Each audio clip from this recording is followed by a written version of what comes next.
Five Nights at Freddy's. Fazbear Frights. Number 11. Prankster. Stitchwraith story. Blow out the candles! Blow out the candles! Jake's friends, wearing pointy cardboard party hats, surrounded him at the table. Right in front of him was a round, white frosted cake decorated with 9 rainbow-colored candles. Somehow Jake knew that the cake was red velvet with cream cheese frosting, his favorite. Jake laughed at his friends' cheers, took a deep breath, and then huffed and puffed like the big bad wolf in The 3 Little Pigs. He extinguished all the candles at once. Jake's heart was full of happiness. There were smiling faces all around him, smiling faces that were soon to be stuffed with cake and ice cream. But wait! None of this was real. It wasn't even a memory. Jake needed to wake up. He wasn't safe where he was in real life, and this dream had lured him into a false sense of security. And yet it was so tempting to stay where he was now, where everything felt so happy and cozy. No, you have to wake up. Larson had found his way out of the field. He wasn't sure that wandering the streets aimlessly was an improvement over wandering through a field, but at least the lighting was better, and there was no danger of stepping in a cow pie. There had to be some way of getting out of whatever this weird space was and back into reality. An idea popped into Larson's head. Of course! The ball pit! Maybe the ball pit where he had gotten the blood samples was the connection. The portal. That would bring him back to real life. As soon as he had the thought, it was like his feet automatically knew where to go. He walked several blocks despite none of the landmarks being familiar until he came to the site of the ball pit. Freddy Fazbear's, as it had been. The place was hopping. Parents and children were spilling in and out of the doors, and even from the sidewalk, he could hear how loud the place was. The bleeps and blips of all the games, the music, the kids laughing and screaming with excitement. As soon as he entered the pizzeria, he could feel people's judgmental stares. It was weird enough for an adult man to come into a Freddy Fazbear's by himself, but it was even weirder when he looked as rough as Larson did. He was still bleeding from his injuries, and his white shirt was stained red. He was sweaty from his exertions, and he knew he stank. It was no wonder the patrons of Freddy's were giving him a wide berth. But that was okay. He hadn't come here to make a good impression. He had come to find the ball pit. And there it was. But it was a very different ball pit from the filthy one where he had collected the blood samples. This version of the ball pit was clean and new. The balls were bright primary colors, and the pit was full of laughing children, wading or swimming through the balls, sometimes throwing them at one another, even though there was a sign saying you weren't supposed to. Police! I need everybody to get out of the ball pit, please! Larson said loudly enough. He hoped to be heard over the games and music and voices. He wasn't, so he did it again, even louder, and flashed his badge. This time the kids looked at him and made their way toward the ball pit's exit. Larson figured they were probably acting out of a desire to get away from him, more than a wish to be obedient. But hey, whatever worked. Larson climbed into the pit. He could feel the confused stares of kids and their parents. He relaxed his knees and let himself sink down until it was shoulder deep in brightly colored plastic balls. Something about it felt like sinking into a bubble bath. But nothing about this was giving him any information that might help him get back to where he needed to be. I need to go farther down, he said to the onlooking parents and children. He wasn't sure why he felt the need to explain himself to them, especially when his words would only confuse them. He burrowed deeper into the ball pit until he was completely buried and surrounded by darkness. Then, suddenly, it wasn't dark anymore. It was bright and sunny, and when Larson took a deep breath, his lungs filled with fresh air. He was walking down the sidewalk in a residential section of a pleasant town. The houses on the street were quaint bungalows, and the yards were well tended, with mowed grass and cheerful flowerbeds. The more he walked, the more familiar the town seemed. He suddenly remembered a newspaper clipping he had seen a while back. In a few steps, he saw something he definitely recognized from the clipping. A junkyard. Somehow he knew this was the place. Once again, his feet led him as if they had exact knowledge of his needed destination. Inside the junkyard, Larson walked past piles of old tires and broken electronics and cast-off furniture until he came to an old beaten-up car. Without even consciously thinking about what he was doing, he reached down and opened the trunk. Eleanor leapt out in a fury, her jagged teeth bared, her hands shaped into claws. She pounced on him and knocked him down, scratching at him with her metal fingers, unhinging her jaws and snapping at his throat. Eleanor was strong, but also lightweight, so Larson managed to throw her off him and into a trash pile. He struggled to his feet just in time for her to come at him again, this time wielding a tire iron she had found. She swung it, and it connected with his jaw. For a second, he was blinded by pain. He was pretty sure she had loosened a tooth or two. He shook off the pain and managed to wrest the tire iron from her grip. He swung it hard, and it connected with her face, but she just laughed, a horrible, high-pitched cackle that made him shiver. He tossed away the tire iron. It was no use to him, but definitely needed to be kept out of her reach. Then he saw something a few yards away that might be useful. The trash compactor that was used to crush large metal items into smaller, more manageable cubes for disposal. He imagined Eleanor crushed to the form of a harmless cube and almost smiled. He took off running in the direction of the trash compactor in hopes that she would chase him there. "I've got something for you to chew on," he taunted her. "You stupid, useless doll!" The heart-shaped necklace around Eleanor's throat pulsed and glowed blood red. Eleanor let out a horrible shriek, a warrior's cry, and charged at him. When she reached him, he grabbed her by the arm and shoved it into the waiting jaws of the trash compactor. Soon, there were only the sounds of crunching metal and Eleanor's blood-curdling shrieks. Larson woke up lying on the floor in the house where he'd passed out. He looked up to see Eleanor still on the table. Her face was a mask of rage, and her anger. She was losing the appearance of the curly-haired girl and looking more like the deranged mannequin she really was. Her eyes were dark wells of anger. "Renelle?" the man who thought he was her father said. "Renelle? What's happening to you?" Eleanor opened her mouth impossibly wide. Gooey black tendrils shot from it, slithered across the floor, then twisted around Larson, binding him. The tendrils were sticky and smelled like copper.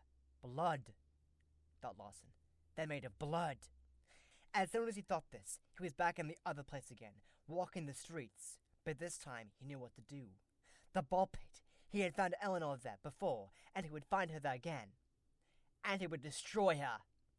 The former pizzeria was a dark, empty space with filthy, cracked windows. Strangely, the front door was unlocked, as if someone had been expecting him.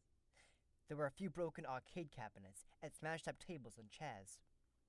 The walls had been covered with graffiti, but the ball pit was there in its regular place.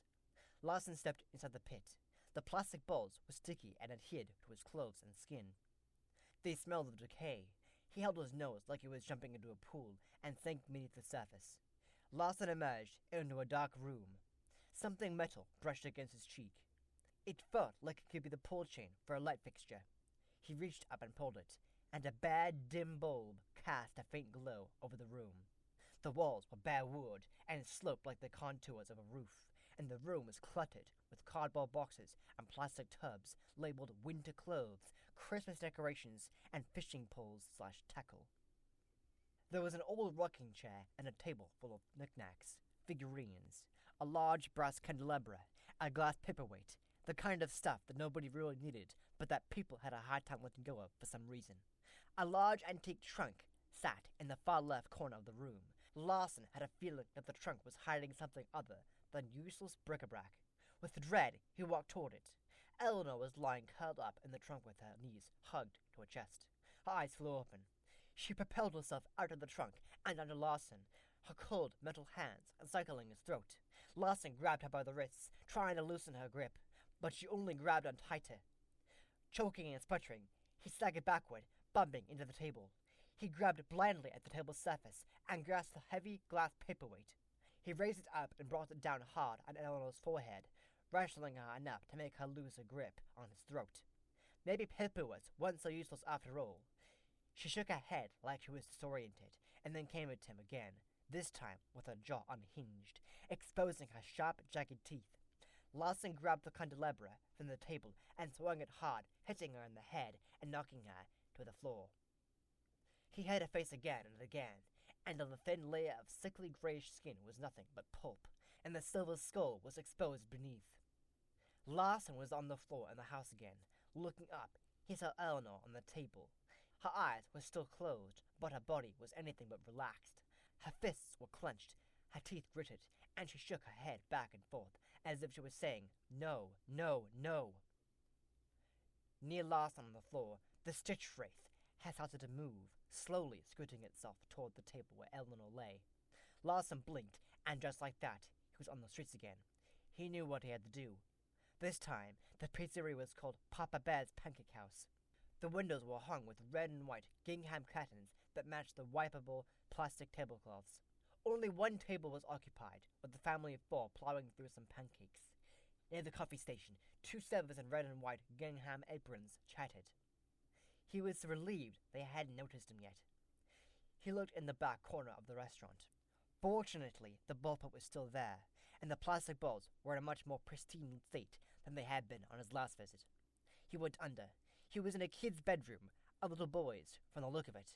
The comforter on the bed was light blue and decorated with race cars. A poster showing Freddy, Fazbear, and his friends hung on the wall over the bed.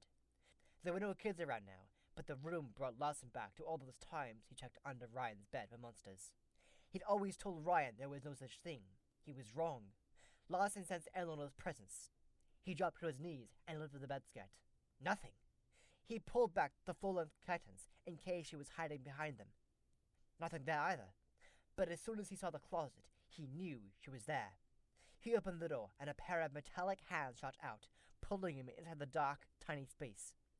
Eleanor grabbed Larson by the shoulders and slammed his head into the closet wall over and over until all he could feel was white-hot pain. He managed to jab an elbow into her belly, which knocked her off balance and freed him. He stumbled out of the closet and picked up an aluminum bat that had been stored with the other athletic gear. He dragged Eleanor out of the closet by her wrist, then swung the bat at her head like he was trying his best for a home run. The force of the blow knocked her head partially off, so it dangled crazily from her neck by just a few wires. Larson took another swing, this one even harder, which severed Eleanor's head entirely. On the table, Eleanor was writhing as if in agony. The Stitchwraith had dragged itself all the way to the table and appeared to be trying to summon the strength to pull itself up to a standing position. Larson was pounding the pavement again, already walking the well-worn path to the home of the ball pit. This time the restaurant was little more than a dark, empty hole with broken windows and graffiti. Most of what had been inside had either been stripped away or smashed, but the ball pit was still there, dusty and dilapidated. The plastic balls covered with an unsightly gunk that had rendered them all the same indeterminate color. It smelled of rot and something worse. Larson breathed in and out through his mouth and tried to stifle his gag reflex. He went under. The space was huge and cavernous. Moonlight streamed in from the skylight above. It looked like a warehouse of some kind, though it didn't seem to be storing anything these days. An old mattress and some sleeping bags in a corner suggested that someone could have made the place their temporary home. Larson looked around the large empty space. There weren't many places to hide. Then he heard laughter, the high-pitched cackle that made the tiny hairs on the back of his neck stand up. It was coming from above him. She was speaking through the open skylight. She dropped down, landing on Larson, knocking the wind out of him. He lay flat on his back. Jake was so weak he struggled to pull himself up, but he used the metal table to steady himself, and soon he was standing.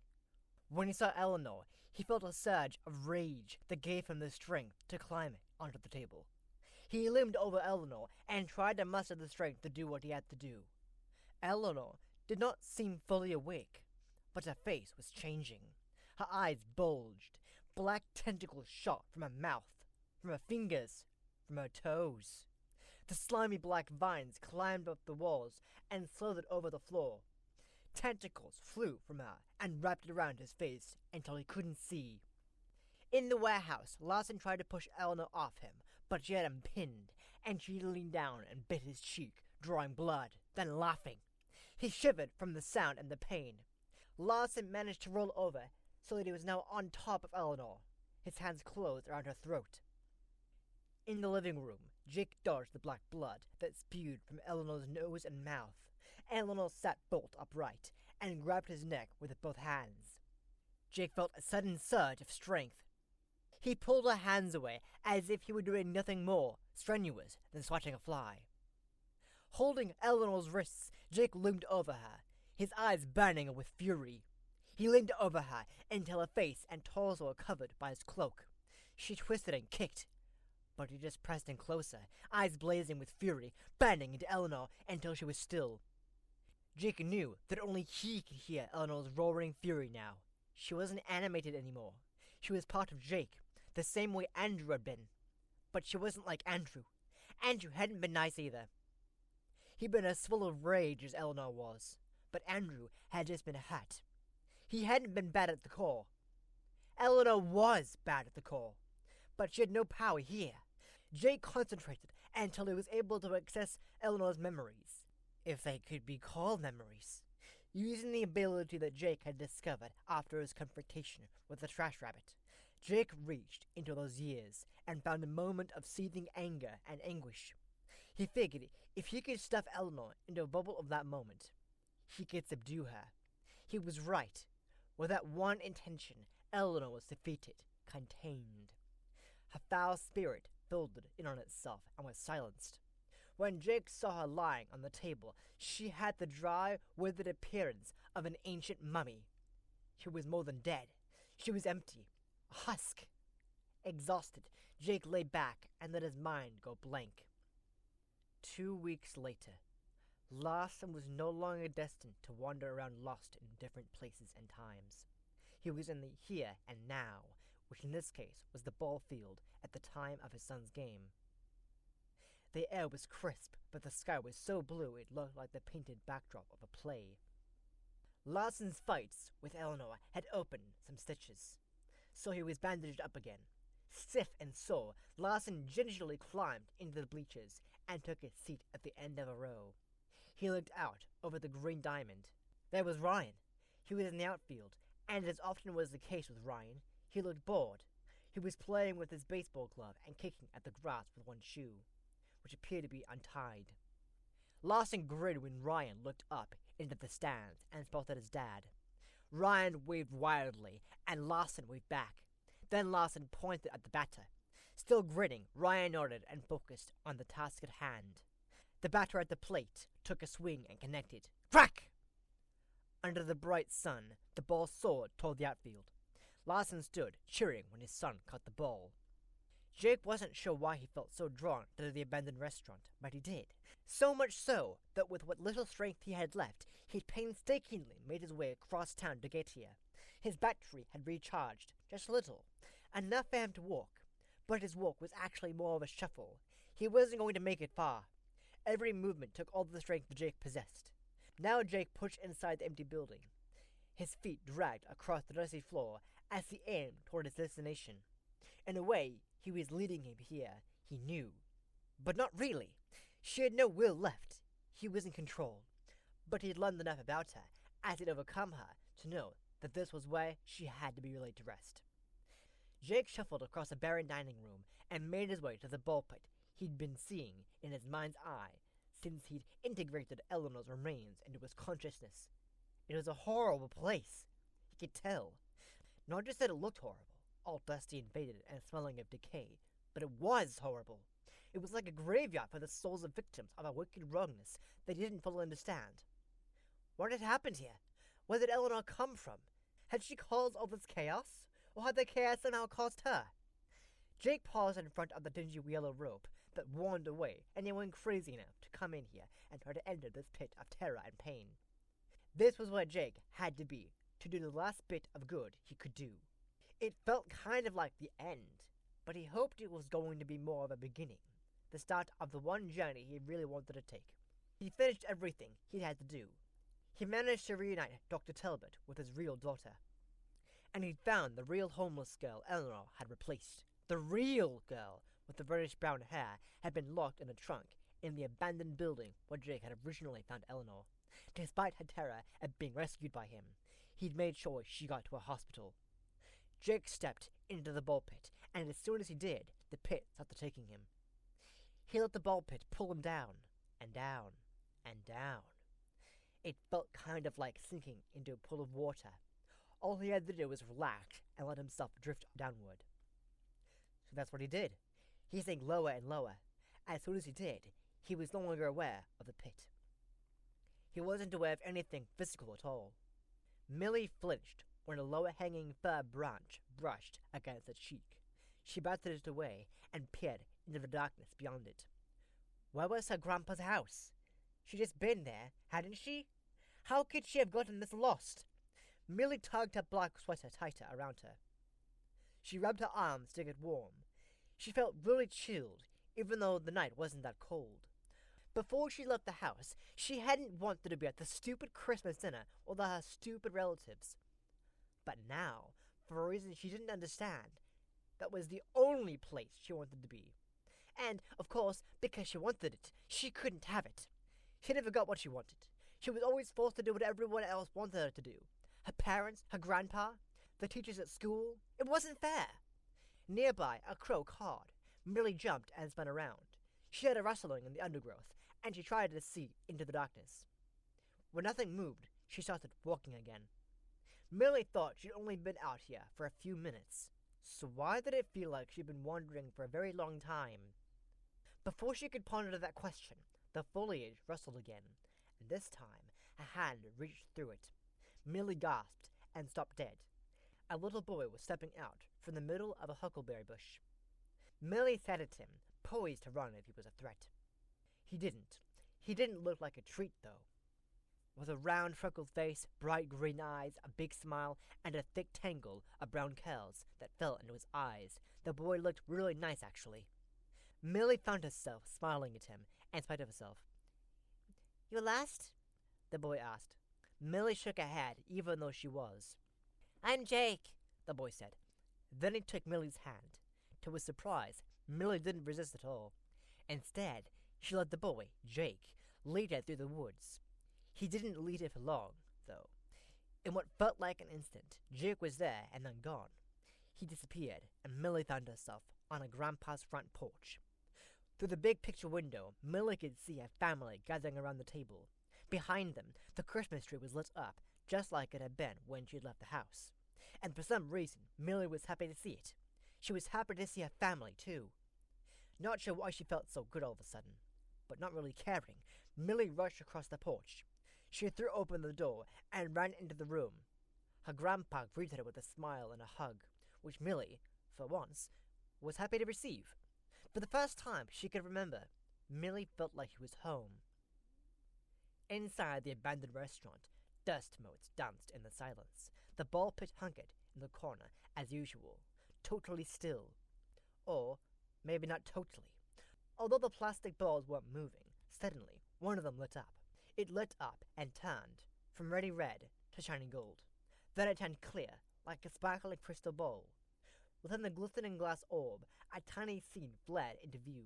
The scene was that of a family Christmas. Laughing people gathered around a table near a Christmas tree. In the center of a group of people, a young girl dressed in all black smiled as if she hadn't smiled in a long time. Around this bright clear ball and its inviting scene, other balls in the ball pit began morphing from filthy plastic to brilliant, transparent glass. Every glass ball lit up with its own little happy scene. Soon, all the plastic balls were shimmering.